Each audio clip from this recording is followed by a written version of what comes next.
tì í kò ní sún yín kò ní rẹ̀yìn náà ìní ọlọ́àdé yín. Your date of birth? 1st of May 1978.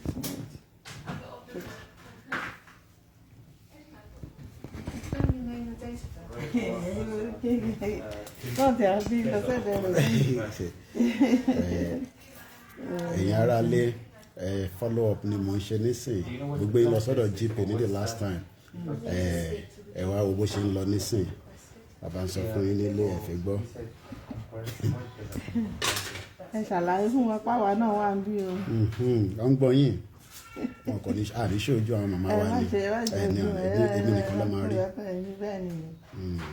Ẹnìkan kan rí àbẹ̀rẹ̀ a lè fi wíwé tàn. A lè fi kówé rùn. Wọ́n ti jẹ bẹ̀rùn. Àwọn Nàìjíríà ti jẹ́rùn ti jẹ Nàìjíríà rùn ti jẹ Yorùbá rùn. Àwọn olè torí ogun ilẹ̀ Yorùbá wọn fẹ́ dúrálẹ̀ torí ogun kan rí bẹ́ẹ̀ ni àdẹ fi fún wọn iṣẹ́ àwa la fi fún àfi fún wọn náà bá jáwọ́ lérò wáyé. Ìyá wa iṣẹ́ tẹ̀ ń ṣe tẹ́ bá l'opportunity láti jẹ́ pé kó sanwó gidi fún yín kí security wà nílé ṣé ẹ prefer láti lọ lé. ó wù mí tipẹ́ mo ti wà ń bí tipẹ́ mo ti mọ fẹ́ múra láti máa lọ lẹ́nu gbogbo ẹ̀ dojúrú bí ẹsẹ̀ tẹ́ lọ. bí ẹsẹ̀ tẹ́ lọ ní ajọ́ ìgbóhùn. Ṣé wọ́n máa ń jẹ yín lówó oṣù níbí màmá? Láyé ọ̀jẹ̀ mi rí. Ẹ̀ṣọ́ àbẹ́ ń parọ́ fún mi ni ṣé torí pé ẹ̀kọ́ jẹ́ pé mi lè rí pé Kóìkì ló jókòó yìí. Ọ̀jẹ̀ mi lówó rí wọn kì í jẹ yín lówó wọ́n máa ń sanwó oṣù. Lójoojúmọ́ àpá ọ̀sán mi ò ṣiṣẹ́ ni. Bẹ́ẹ̀ ọ̀sán ẹ̀ ṣiṣẹ́ ni. Mi ò ṣiṣẹ́ ni ọ̀sán mi ò ṣiṣẹ́. Ẹ ṣe gan ni. Mo ti wá fi iṣẹ́ ṣe nígbà tó sówó. Tó ra máa san bíi. Ẹ̀dẹ̀ tọ́jú fámílì nílé. Ẹ ṣe gan ni. Ok, kí ni mo tún lè ṣe ó ti tán àbí? Ẹ kọ̀ bá mi kí àwọn ará ilé wọ̀ rí yín bọ̀ tó ń gbọ́ yín. Àwọn ará ilé wọn kúṣẹ́ takuntakun adélẹ̀ lérí dandan ni àwọn ọmọ Ísírẹ́lì délẹ̀ lérí tiwọn àwọn náà délẹ̀ lérí tiwọn. Lágbára Ọlọ́run lágbára Ọlọ́run ẹ ṣé gan ni ìyá mi thank you very much ẹ ṣé gan ni. Blood test mi ni mo wá ṣe fún ẹ̀yin tí ẹ̀ ń gbọ́ mi. Let me just show you. Cherry. You can see it there. In the reception. Cherry blood test. You know. It is your responsibility to bring your blood test form. Our staff do not have access to your private blood test form. You must collect it from your GP. And rántí pé mo gbé lọ sọ́dọ̀ GP níjọ́ òní. Alternative, call your GP. Cherry gbogbo n tá ń sọ fún yín is one of the most vital key elements láti gbára wa sílẹ̀ nínú oko ẹrú Nàìjíríà. Cherry, you know, Cherry blood test. Cherry òun ni mo wá ṣe nísìn mo san £1 mo ti ṣe nísìn ìyẹn ti kúrò níbẹ̀ kò yẹ yín nísìn ṣe rí ẹ̀yin tẹ́ wà nílé ẹ má jẹ́ kí gbogbo ẹ dojúrú bí ẹsẹ̀ télọ̀ àbí kò yẹ yín nísìn ṣe rí àlàyé tá à ń ṣe fún yín ní gbogbo ìgbà ó nídìí tá a ṣe ń ṣàwọn àlàyé yẹn nítorí pé a nífẹ̀ẹ́ yín tá a bá nífẹ̀ẹ́ yín a ní máa ṣe gbogbo àlàyé tá à ń ṣe ní gbogbo ìgbà we love you so much. What if you are jaying? Oh, listen, I've done what I have to do. And what they will now do is, èmi ò ní láti ṣe anything. They will now send the result to my GP, and my GP will now put it into, the database. Gbogbo tí mo fi ṣe nísìn is less than kò pé 2 minutes. Ẹ wo bí ìyàwó ṣe bá mi sọ̀rọ̀. Kò ṣe pé torí pé ọmọ pé mi ni. She's being paid for the job and she's doing the right thing. Healthcare is very, very important. And the reason why we are telling you that you will never, never in 1,000 years have a good healthcare in Yoruba land as we continue with Nigeria. Nigeria is not working. Everybody knows that. Right? Right? Kò cost me anything. Àti ṣe ní kíákíá, ó ti kúrò níbẹ̀. Ó ti di winter time wọn ta máa gbé jacket ṣe ti rí. Right? Ṣé yìí náà fẹ́ gbé àlàáfíà? Even if you are going to pray, tẹ́ kọ́kọ́ jẹ́ kó wo àyẹ̀wò rẹ̀ to make sure that you are doing very well. Let them examine the body system. But you need to go sometime and do what they call MOT. A week ago, or precisely more than a week ago, I took you to the GP where we did the blood pressure, we did the height, we did the weight, BMI. Result yes, you are lower many. So why then are you being deceived by all these politicians that cannot even create a basic health care facility? Right? And we are telling you every day that the country is not working. Òyìnbó ò lè tó fẹ́ ká sọ, Yorùbá ò lè tó fẹ́ ká sọ. Èmi ń fi ara mi mo fi ń ṣe àpèjúwe lójoojúmọ́ on the way we live here. Kò need miracle, kò need any miracle. It just need the system to be there to support you, the system to be there, you know. Ṣẹ́rí gbogbo ẹ̀yin tẹ́ pè níjọ́ òní. Ẹjẹ́ ń ṣó ilé lè. Mo ń bọ̀ ẹ̀rí. Ẹni tó bá fẹ́ ṣe diabetic eye screening, ọ̀rọ̀ ojú, blood test. And yet, a lot of you still does not want to listen to us. Right? You can see consultant rooms, you know, blood test. Ẹni tó bá fẹ́ ṣe yín. And these are all the things that we are telling, you know, you, our beloved brothers and sisters back home. We love you so much. I can live here. You know, in your honey Koiki, you look fresh. Your mama look fresh. Whether Danny, kò yẹ nísìn, ọkàn dẹ̀ balẹ̀, fọkàn balẹ̀ wà. Iṣẹ́ wà rí iṣẹ́ ṣe. Tó bá ti jẹ́ ẹni tó wà lazy, you can do any job. You can be a professional. Ìyàwó tẹ́ bá tagbóhùn wọn yẹn nísìn, wọ́n náà ti ń ṣiṣẹ́ yìí for a very long time. Àìmọye àwọn tó ń ṣe similar work bẹ́ẹ̀ nílé, they don't get paid, they disrespect them, there is no support system. But we are not going to give up. We will continue to tell you that the country called Nigeria is not working. It's as simple as that. Let the Biafra go, let the Arewa go, let the Middle Belt go, and everybody go and put in the structural system in place. The 2023 cannot solve the Nigerian problem. For those of you that are thinking about 2023, it cannot solve the problem. For 61 years, there was nothing called health care in Nigeria to support everybody. 61 years. 61 good years, nothing. Right? That my other result, even though Otibesino system. Remember that. This was the result from the machine that I took the other day. That result, Olele. This is a follow-up. So what more do you want us to tell you? Yes, if people can come here, but how many people, no matter today UK, the same UK that is telling you we should go and do 2023, they are looking after all their 60 million citizens and some of us that came to live here. The same United Kingdom that is telling you to go and, you know, continue to support all these fraudulent politicians are allowing stolen wealth to come to UK. The same UK in 1967 that supported the war of the Biafra and killed millions of the Biafrans. They are telling you we should keep one Nigeria. Why do you want to keep one Nigeria? What is the purpose of one Nigeria?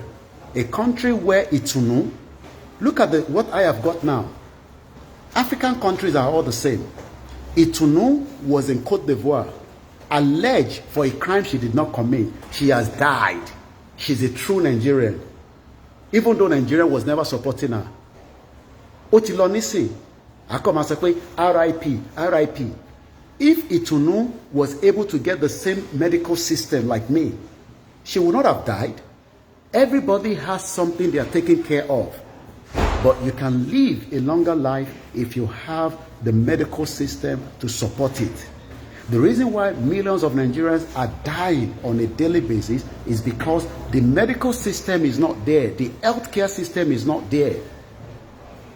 And we are saying that the country is a failure. It has failed me. It has failed you. It has failed the previous generation. Simple blood test is become a problem in Nigeria. Basic things has become a problem. Even the same Tinubu that you are talking about, had to fly away from Nigeria to get medical treatment abroad. Buhari, that you think is part of the system, have never used the healthcare system in Nigeria. He has been coming to London. He just left London. Dead or alive, it doesn't make any difference. And they are all the same, from your governors. Sneak out. What they do is they will sneak out of Nigeria. They will tell you they are going on a program and they will go for medical treatment. Only private doctor. They all have private doctors abroad. But you, the average Nigerian in Oshodi, in Ibadan, in Ekiti, in Kogi, in Kwara, in Osun, in Lagos, in Ogun State, you do not have all this opportunity. But you are the same people. Jojo Bara. Lulu. Now, gbogbo ẹ̀yin ìyá tẹ́ ló ń bá wọn lùlù yẹn nísìn, ǹjẹ́ tẹ́ bá sick, tẹ́ ní internal problem tí kò kàn dùn yín tó ń ròyìn, ǹjẹ́ lè lọ sí hospital kó tọ́jú yín, ǹjẹ́ lè lọ sí hospital kó tọ́jú àwọn grandchildren yín, ǹjẹ́ lè lọ sí hospital kó tọ́jú àwọn ọmọ yín. Ìwọ tó ń support wọn, ìwọ náà gbére wò kó gbére lọ́wọ́ pé if I get sick now, what is the guarantee of my life? We saw how Itunu was dead. She could have been alive today, but she died because they could not give her proper treatment. And everybody will now say, rest in peace. Let us come out and shut down Nigeria and say that we want referendum. We do not want to be part of that country. And if you want to be part of that country, you would then have to do what I have done for the last 23 years to get to UK, to get to Europe, to get to America, to get to Canada, before you can get a better medical health care. That is what you have to do. You will never, never in 1,000 years from today have a good medical system in Nigeria. You will die. Your family will die. Your uncle will die. Your brother will die. Your grandma will die. Your grandfather will die for the basic things that could have been sorted out abroad.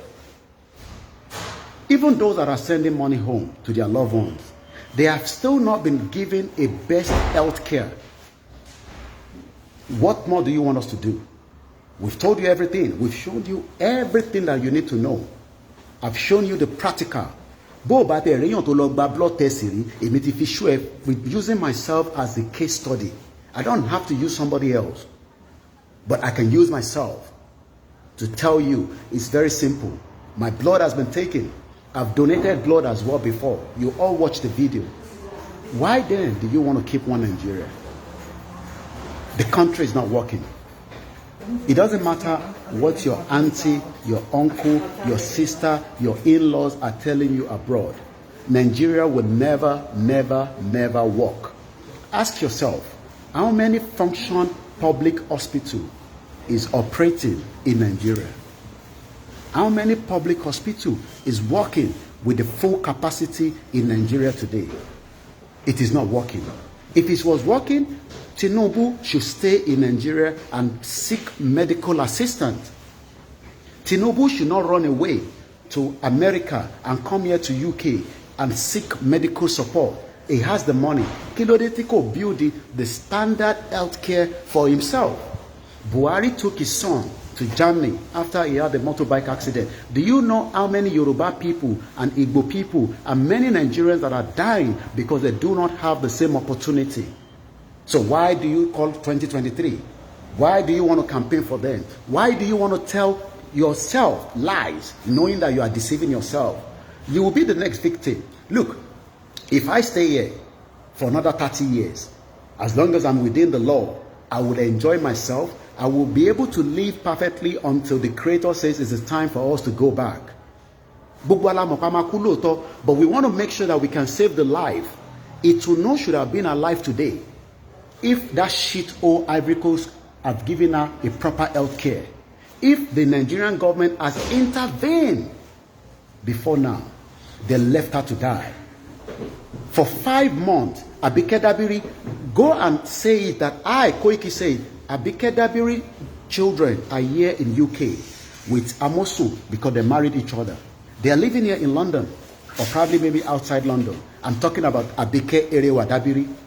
So if she can have good health care for her children and her great-grandchildren, or her grandchildren, not great-grand, because I know she's got children, and the children has given birth, that means she's now a grandmother. Can she tell me that àwọn ọmọ tó ń gbé níbí báyìí have the same opportunity like Itunu that died? She was approached that a Nigerian is stuck in the prison in Ivory Coast, and Abike Dabiri, a mother, a grandmother, left Itunu to die. And now they're saying the federal government of Nigeria is doing investigation. What kind of investigation are they doing after she has died? They pleaded, they begged them. Itunu made a video. She was crying. She called President Muhammadu Buhari to save her. She called every mothers, every Nigerians to save her, but we could not save her. She eventually died. She's only less than 22 years old. The same way Tolulope Arotile was killed, the same way Pelumi was killed, a young, brilliant journalist like myself, the same way Jumoke Oyeleke was killed by the Commissioner of Police and Sanwo-Olu, the same way they lied that nobody died at the NSAS. Now we know people died. The same way they killed 2 people in Chief Sunday Igboho's house, the same way they killed 17 people inside Mazi Nnamdi Kanu's house on the September 2017. Do we want to continue with lying to ourselves? You want me to be telling you lies that Nigeria is going to work like some of your uncles that are living abroad? I'm not going to tell you that. I have lived there for the last 20 years, and I know the difference between debt and what you are doing there. Don't believe them. And those of you that are saying that we are the youth, we can win them. You cannot win them. Back away from them now. They will create more havoc for you. Do you know how many youths are dying? A young girl put on a Biafra outfit. She has been arrested. Now she has been taken to Abuja. 12 people were taken away from Chief Sunday Igboho's house. We saw what happened. They are charging Lady K for terrorism. Yet we have terrorists operating with impunity. Is something wrong with us as Nigerians? Is something wrong with us as Nigerians? All the churches, most of the leaders in that church traveled abroad for medical treatment. All the imams, they traveled out. But how many average Nigerian can have a blood test like I've done today, which is the 16th of November 2021? Is it not shameful? That the country is not going to work. They are actually trying to make Nigeria a terrorist ground. And that is what is happening. And the government is looking away. They might tell you everything, but I am telling you today that we must say enough is enough. I could see that it seems Nigerians youth are more concerned about the inferior things that you see on Instagram. You are more consumed with those celebrities that can travel out. You are more consumed about Tonto Dike. You are more consumed about Linda Ikeji. You are more consumed about Davido. You are more consumed about Naira Marley. Naira Marley that is in America some few months ago. You are more consumed by all these individuals. But you are telling yourself lies because you know it will never work. But you are looking at this celebrity as if you are looking at all these celebrities, all these actors that have all consumed. They can easily travel to the nearest country and get a medical treatment and come back home. Are you not seeing them? Sheyi Tinubu's son, wife came to London, was it not last year, to give birth, and they have to travel with Alakija and the others on a private jet. You think I am the problem? I'm not the problem of Nigeria.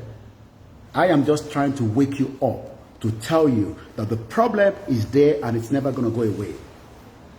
And at the end of the but Alagon are ready to. Don't be deceived by PDP, APC, and any political parties. They are all criminals in uniform. Fela sang about them. I am now coming after so many years of Fela Nicola Kuti, may so rest in peace, to now use the new technology to show you one more time again. This is a blood test that I've just done right now, not too long ago. It hasn't cost me any amount. It is free. I don't have to pay for it. I have already contributed into the system to be able to go into any hospital here in UK and ask for my medical check-up. I don't have £1 in my account, but I know at least I have a good health. Iwo lowo lowo o ti no good health, and you are still supporting them. Iwo lo fi ba won gbebon and kill those that are demanding for Yoruba nation self-determination. You want to be the one that will create the havoc because we are demanding the best for our people. We love you. That's why we are doing all this. And we are concerned. How many people do I want to be giving money every day, even if I have the money? Look at Aliko Dangote brother, the vice president of Aliko Dangote Group. He died on Sunday, but he didn't die in Nigeria. They flew him on a private jet to America, and he eventually died. Look at the collapsed building. Think about it. Nigeria can never work. It has been created not to work. And the Westerners, they know that. But they are telling you that Nigeria is being forecast to be the great country that will help you. It will never, never help you. Asho alukulenwo. All the medical system in Nigeria is aluku. They cannot even buy brand new equipment to be used. So what more are we talking about? This is what Chief Sunday Adeyemo Igboho is fighting for. This is what everybody, Professor Banji Akintoye, Comrade Victor Taiwo, George Akinola, every media houses, everybody, this is what we are fighting for. Yes, we want you to look fresh like me, without money. I don't have money in my account, but I have peace of mind. And I know the system here says, as long as you are ready to work and you are not lazy, you can even set up a business. You can set up a business, and after a couple of weeks or months, you can go and speak to a business manager in the bank and demand to get a loan at nothing less than 2.5%.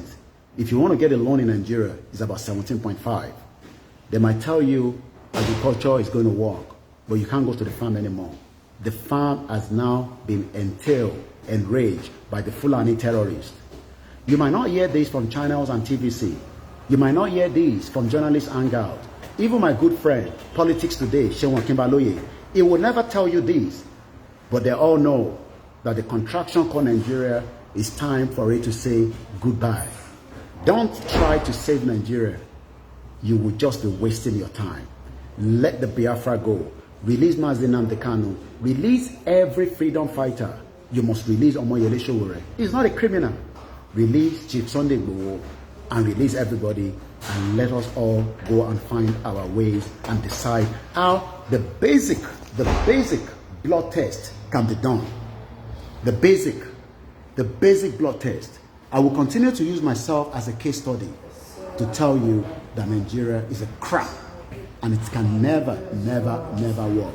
I can see more people going in. More people, they're all going in for different things. I cannot show you their faces, but you can hear their footsteps. Hello. What are you going to do today? Are you going for blood test? No. So, they are all going.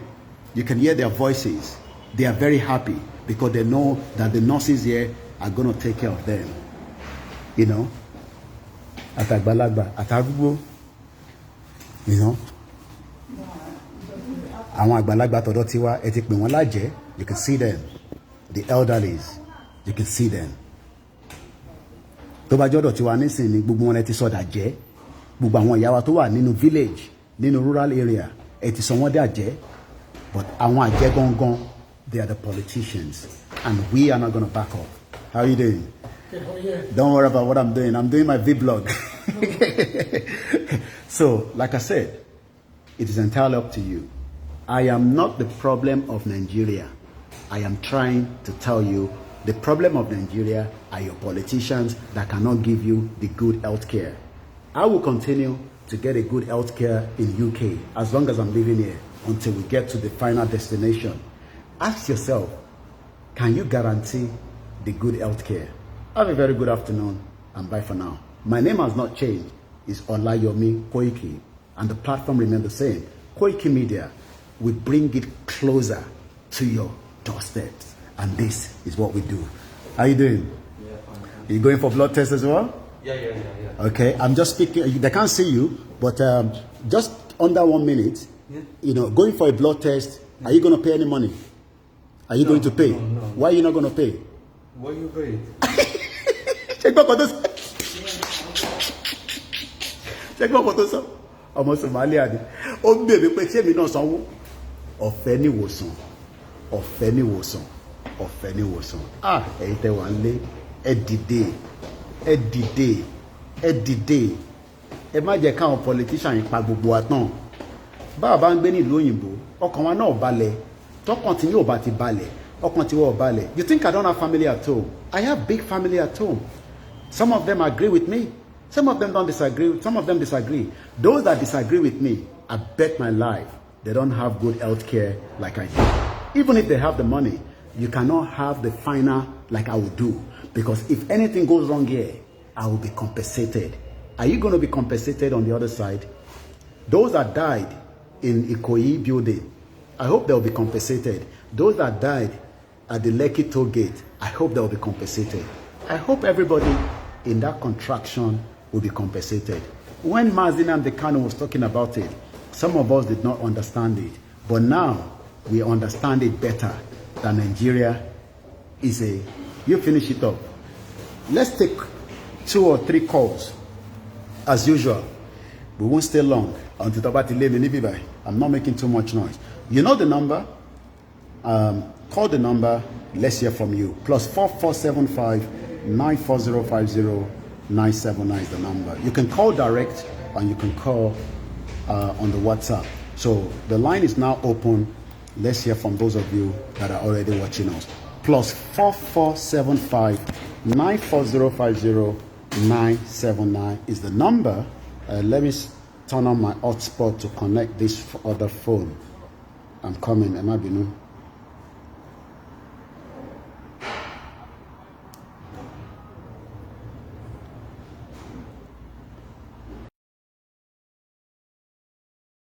My other phone. Just bear with me.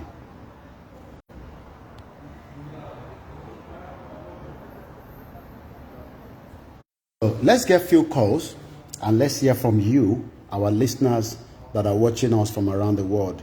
+4475 94050 979. Let's see, maybe we can hear from those. Maybe you can agree with me or disagree with me. I think we missed the first call there. Let's try and call the number back from Germany. Let's quickly take the call.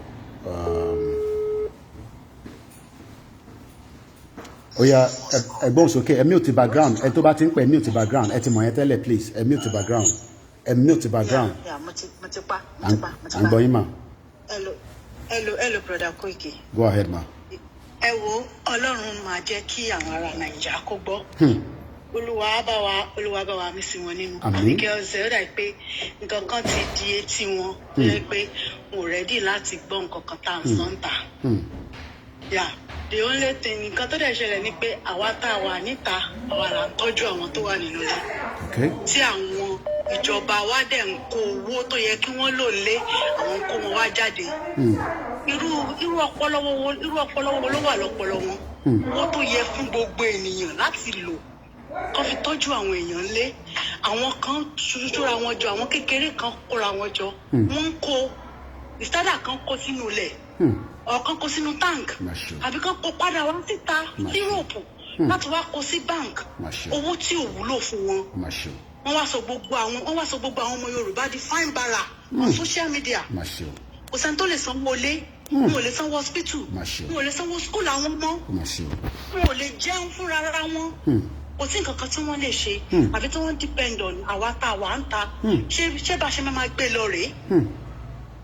Ọlọ́run á bá wa mí sí wọn nínú kí wọ́n jọ adẹni láti máa sọ̀rọ̀ mọ́ Ọlọ́run jọ kó bá wa mí sí wọn nínú kí wọ́n lè dìde sókè fúnra àwọn náà ní láti gbèjà ara wọn because kò lè káwa tá wa ń ta ń bí káwa gbèjà wọn lé nǹkan tá a ti ṣe náà la ṣe àwọn fúnra ara wọn náà láti dìde kán gbèjà ara wọn jà wọn ní ẹni tó wà lórí ẹni tó president wa is Jubilee is all over the world. Wọ́n sọ ní England, wọ́n sọ everywhere. Ṣé kò yẹ káwọn ọmọ Nàìjíríà ti wá ń ta ní ìsìn láti gbé flag sókè pé àṣẹ mọ́ kó ní kálukú máa lọ, especially àwa Yorùbá.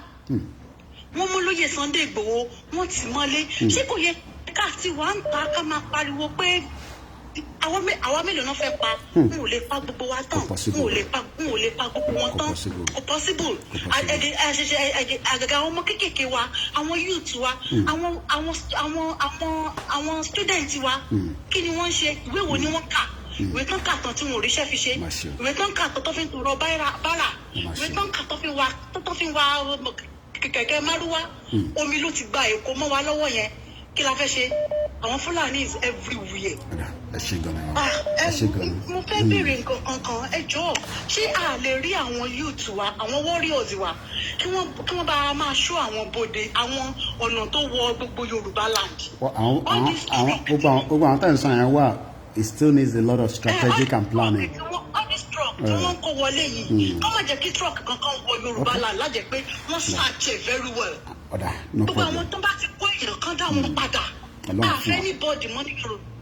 Allah afun ẹ ṣé gan ni yawa. It's good to hear from the first caller. Plus 447594050979. Ẹ bá wa máa ṣe kó má ju bí 2 minutes lọ kí we can get as many people. Go ahead please. 2 minutes. Go ahead. Àwa ni ẹ. Mr. Koiki ṣe rí nǹkan tó máa sọ pé láti ní bí àmójú pé àwọn tó wà nílé ṣe ń gbọ́ níwọ̀nba èmi lè sọ pa lè blame wọn mọ́ because politician ti bò wọ́n lójú gan. Ṣe understand? So àwọn tá a wà lájò báyìí la máa jẹ́ kó àwọn tó wà nílé la máa jẹ́ kó mọ̀ mọ̀. So Ọlọ́run adé gbalẹ̀ wa fún wa Ọlọ́run àfún wa ṣe ẹkùn náà. All the way from Libya. Plus 447594050979. Èmi náà máa pe àwọn tó ti pè padà so ká lè gbọ́ látọ̀dọ̀ yín. Ẹ bá máa ṣe ní kíákíá káǹfààní lè wà fún gbogbo wa. Blood test la wá ṣe mo bí bàbá ọmọ Somali mo ní ṣó sanwó ó ń bẹ̀ mí náà pé ṣé èmi náà sanwó ọ̀fẹ́ ní ìwòsàn. Ẹgbọ́n sókè ìyá wa. Ẹ káàsán Mr. Koiki ẹ tẹ̀lé kúṣẹ́. Àwa ni ẹ. Ọlọ́run àbá wa ṣe gbogbo àbẹ̀ ṣe because ìlú yẹn ìlú parẹ́ tán ó ti da ayé rí ó ti dòdì. Millions of people are sick. They are very, very sick. And they are dying. And they are dying. We are not thinking well. We are not thinking well. Nítorí ẹni tí ìlú yẹn ti bàjẹ́ jẹ́. Ẹni gbogbo súnmọ́ ní bad things tó ń ṣẹlẹ̀ ń bẹ̀. Even ọmọ tó lọ kún ṣe exam ní tó lọ sí school ní Kútọ́nù. Ìjẹ́ kọ́ lọ sáàpù ní sùn. Wọ́n máa ní skúlù yẹn jẹ wọ́n ní bíráìbù tó yẹ kán fún wọn. Wọ́n ò tí ì ṣẹ́tù wọn tí òun ò ní jẹ́ káwọn àwọn tẹ́ẹ̀tì yẹn lọ tún ṣe. Wọ́n kàn ti ṣe exam tí wọn kọ́ lọ sáàpù. Irú ọdún èèyàn là ń gbé tí ní gbogbo wọn ń dùn gan. Wọ́n ti ní pàṣípàṣí ní ìtàtúnṣe pàṣípàṣí ń jẹ láti jẹ́ ti tọ́ ọmọ nípa ọkọ̀ ń tọ́ ìyàwó yín tó lè gbọ́dọ̀ ní títì tó máa kẹ́rù sókè. Kí ló ń dùn ní wọn gan? Inú wọn ti bàjẹ́. Inú wọn ti bàjẹ́ pátápátá àwọn fún ara máa dìde wọ́n ṣẹ̀gbìn wọn pa ni kò tẹ̀ yé mi nítorí gbogbo ayé ìlú mi ló ti bàjẹ́ mo sọ́yìn láti lè language. Did you pay my friend? Hold on ìyá mi, did you pay money? You pay money. I'm asking, don't ask about me. You take my blood and I pay the money. Thank you, bye-bye. Oda. Inú wọn tẹ̀lé pé ó ti wọ́n ti fẹ́ di lẹ́tà fún mi pé kí wọ́n gba fún injection. Èyí wọ́n sọ pé tó bá yẹ mi màá gbà. Mi ò ní sọ pé nǹkan bẹ̀. Dentist mo lọ sí ọ̀dọ̀ dentist. Mo ní mo fẹ́ yẹ nígbà tó ọ̀dà mi lóyún lásìkò. Wọ́n tún ti rí ẹ̀fọ́ mi lórí kiri ní. Àjẹ̀dá já àwọn kọ́dọ̀ yẹn gbà yín nígbà yẹn gbogbo fámìlì yẹn ìyàwó yẹn ọmọ wọn àbúrò máa ń wá. Táṣọ tí bàtà tí wọ́n lè ní ìwé lọ sí ńkọ́. Ẹ̀jẹ̀ máa ń tẹ̀lé wọn káàkiri ní dábì ọ̀nà. Àwa wá ń wà lóko ní Nàìjíríà. Nínú láti rẹ̀ yìí kí gbogbo náà sì tẹ̀ fún. Wọ́n sì tẹ̀. Okay. Ẹni ẹ̀ẹ́dẹ̀ ti bẹ̀rẹ̀ tí ọlọ́run lé. Ó yẹ síta ní láti wá kọ́ ẹ̀kọ́ lóko ẹ̀rú. Oda. Ẹ ṣé gan ni. Thank you very much. Ẹja tún gbọ́ látọ̀dọ̀.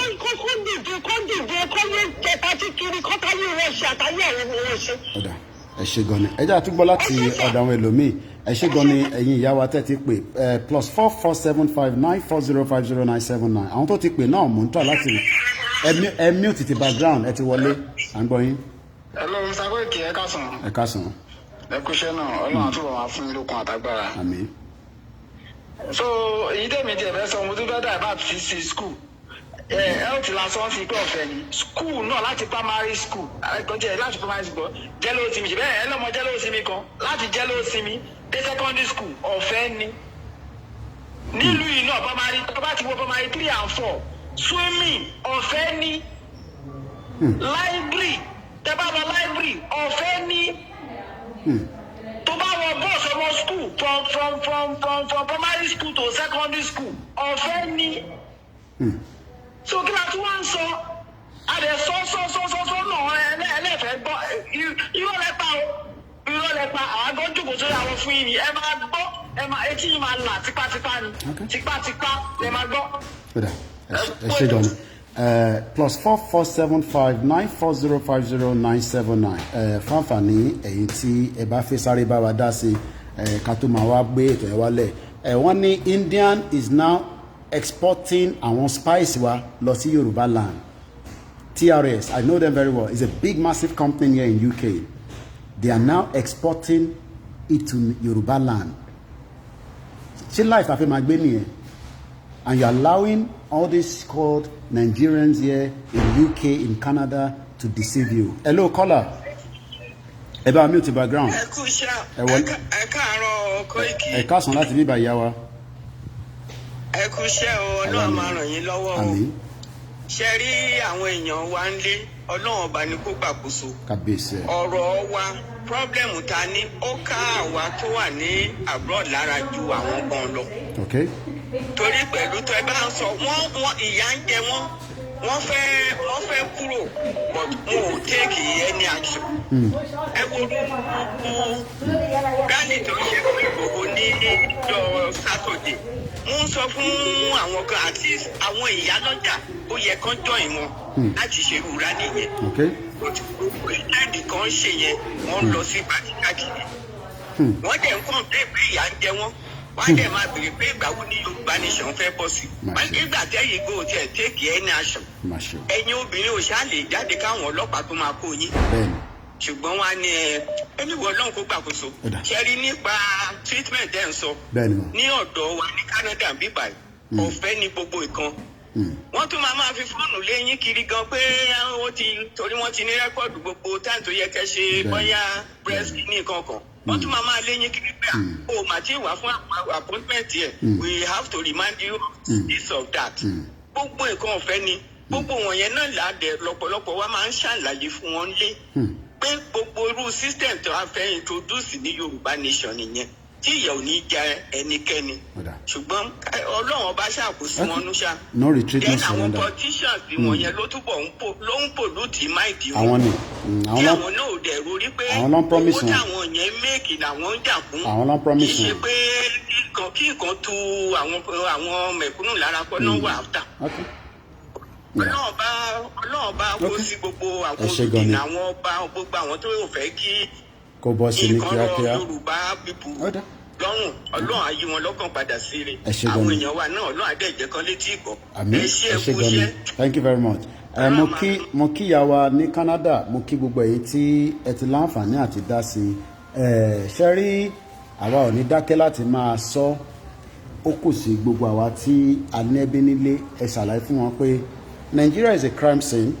Ẹ jẹ́ kó mọ̀ pé lẹ́ni ìní 16 ọjọ́ Tuesday àti wá ṣe blood test ọmọ Somali yẹn mo oníṣẹ́ sanwó oníṣẹ́mi náà sanwó ọ̀fẹ́ ni, and that is the reason why we are concerned about you. Have a very good afternoon. I gotta keep moving now as usual, but we will continue with the campaign. Yoruba Nation is not going back And I say, have a very good day. Bye for now.